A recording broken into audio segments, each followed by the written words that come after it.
네, 경제 인사이트 이어가겠습니다. 최근 이슈가 되는 종목들, 관심이 모아지는 종목들에 대한 얘기들을 한번 오늘 경제 인사이트에서 마련했는데요.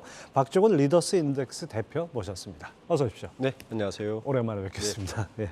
자, 어제 오후에 KG그룹의 KG ETS가 네. KG 모빌리티에 2,345억 원을 출자한다는 공시가 나왔습니다. 이 쌍용차 인수를 위한 이제 본격 행보다 이렇게 봐야 되겠죠? 네, 그렇습니다.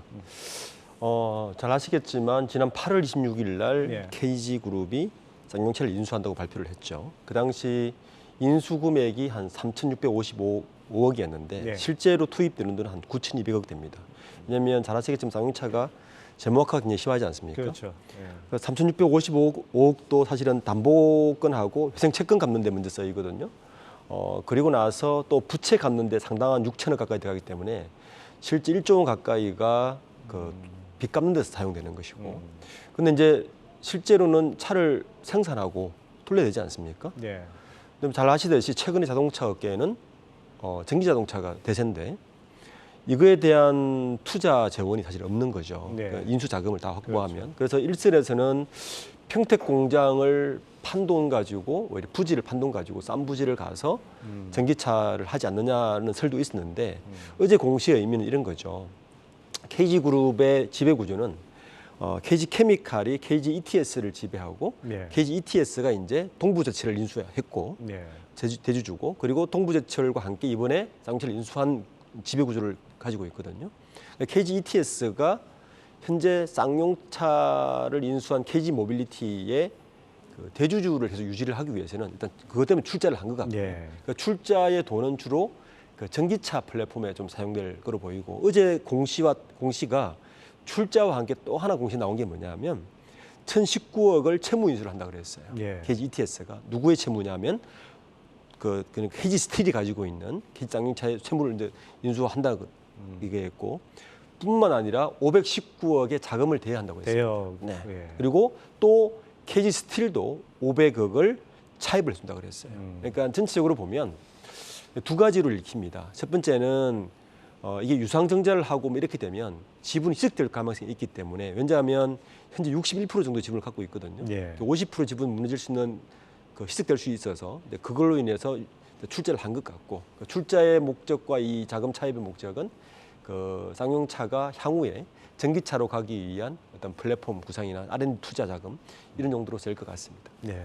뭐 직접 인수하면 간단할 것 같은데 다소 복잡해 보이는 네. 이런 우회로를 이용하는 이유가 궁금합니다. 네. KG ETX가 이번 출자로 어떤 큰 그림을 그리는 게 아닌지 네. 어떻게 보십니까? 두 가지 단 것 같아요. 그러니까 지금 대기업 집단이 76개인데 네. 우리가 이제 잊혀질 것 같았던 순환 출자 네. 구조가 아직 4개가 남아 있습니다. 현대차 그룹이 남아 있고요. 그다음에 태광 그룹, 보성 그리고 KG 그룹입니다.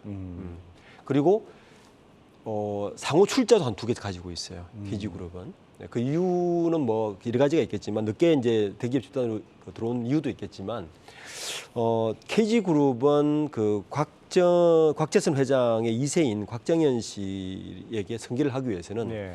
KG 제로인이라는 비상장 계열사를 하나 활용하고 있습니다. 네.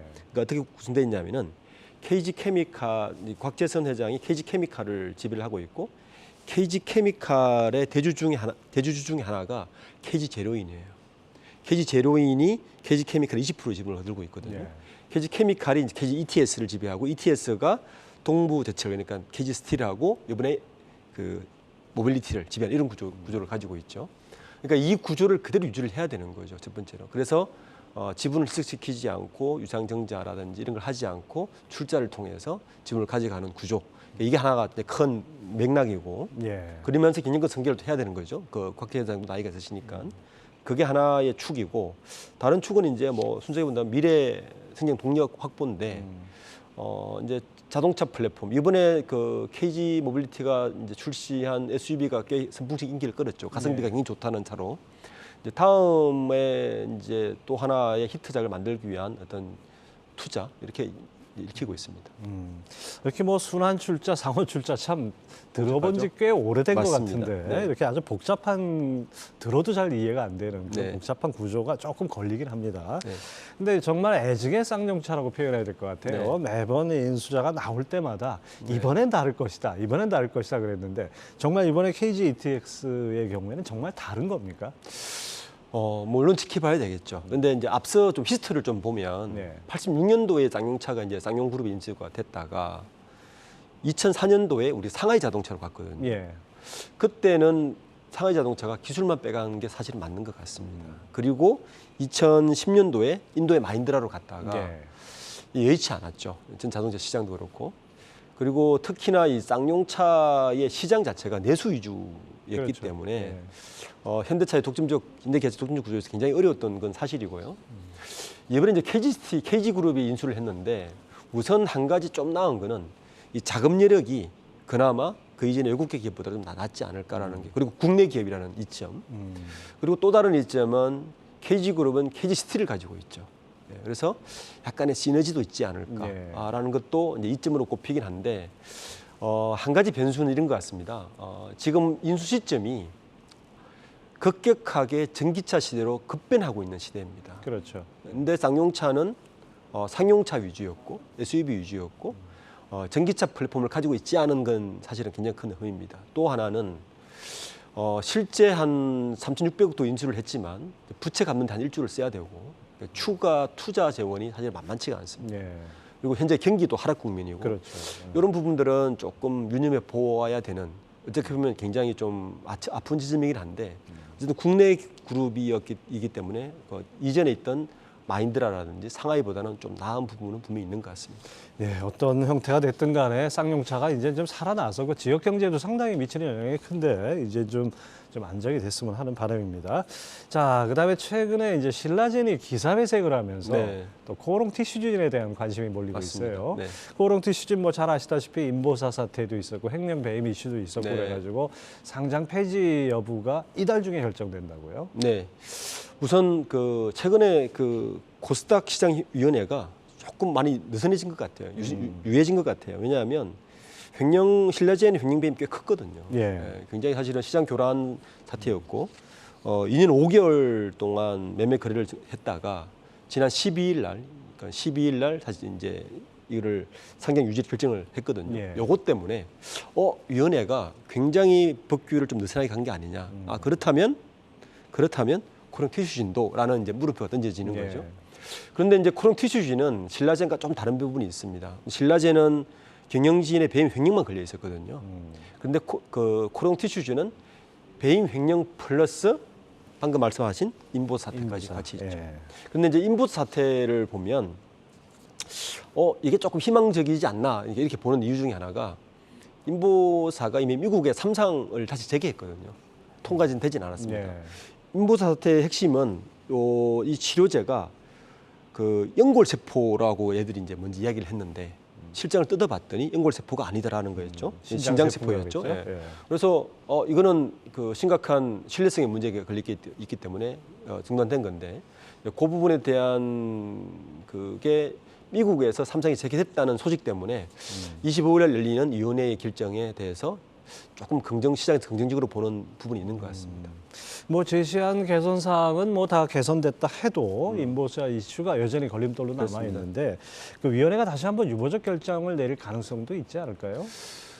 이런 것 같아요. 지금의 시장 상황이 너무 안 좋지 않습니까? 근데 그나마 요즘 시장을 약간 이끌고 있는 게 바이오 쪽이에요. 예. 바이오 쪽이 그나마 시장이 좀 나아지고 있고 워낙 많이 빠졌습니다. 워낙 많이 빠졌으니까요.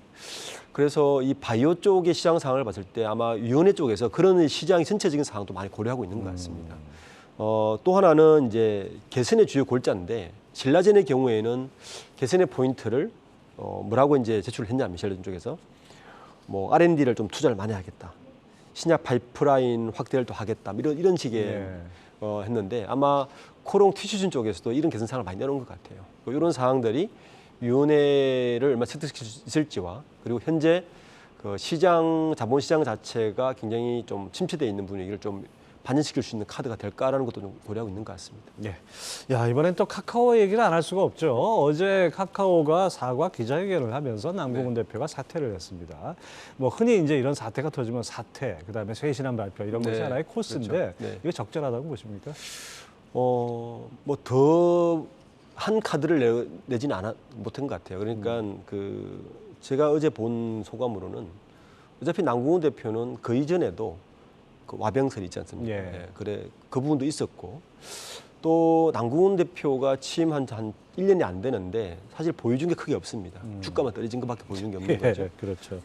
그런데다가 이번에 정전 사태로 인한 먹통 사태까지 벌여서 사실은 그 퇴로가 없는 거죠. 그래서 사태는 저는 예견을 했었고요.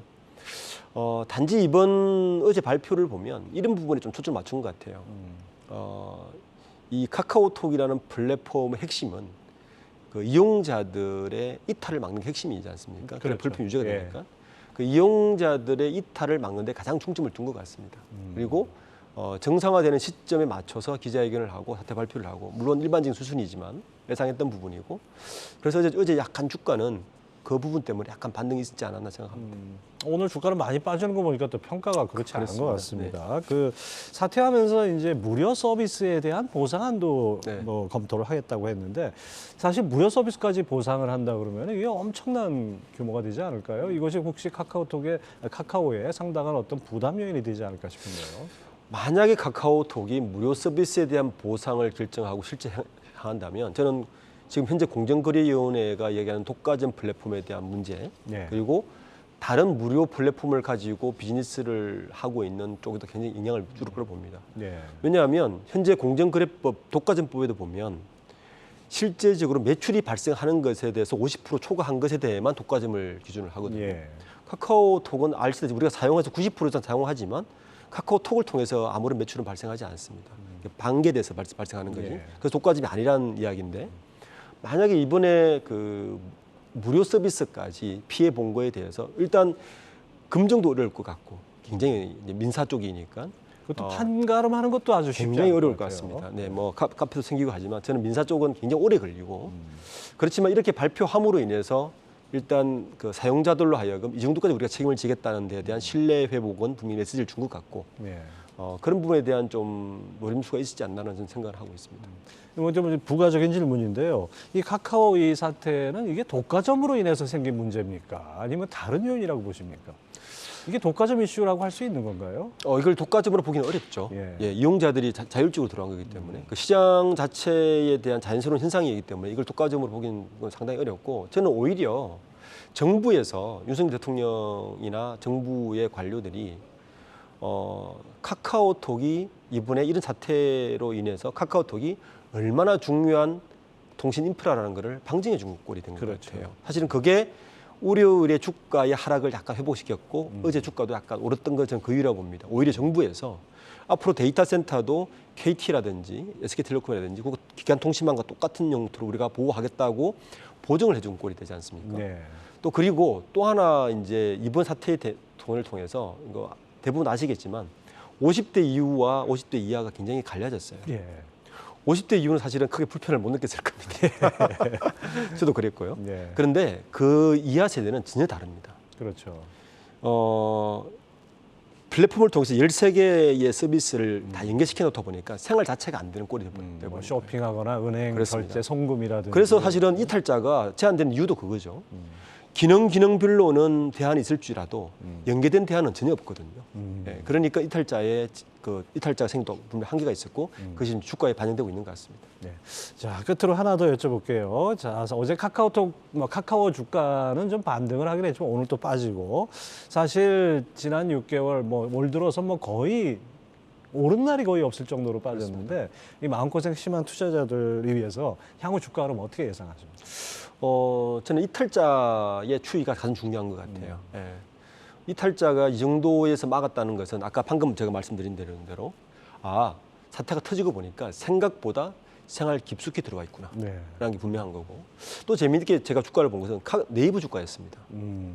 처음에는 네이버가 반사이익으로 오를 거 생각했는데 사실 오르지 않았거든요. 올랐죠. 그렇다는 이야기는 네이버와 카카오의 플레이어는 다르다는 것을 시장이 이미 판단을 해준 것이고 예.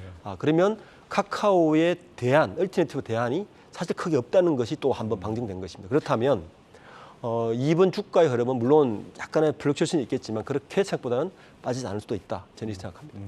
뭐 라인이나 텔레그램으로 이사하는 사람도 있다 그러지만 사실 라인, 텔레그램은 카카오만큼의 생태계를 갖추지 못했기 그렇습니다. 때문이죠. 예. 자, 오늘 리더스 인덱스의 박지훈 대표 말씀 잘 들었습니다. 네. 감사합니다. 감사합니다.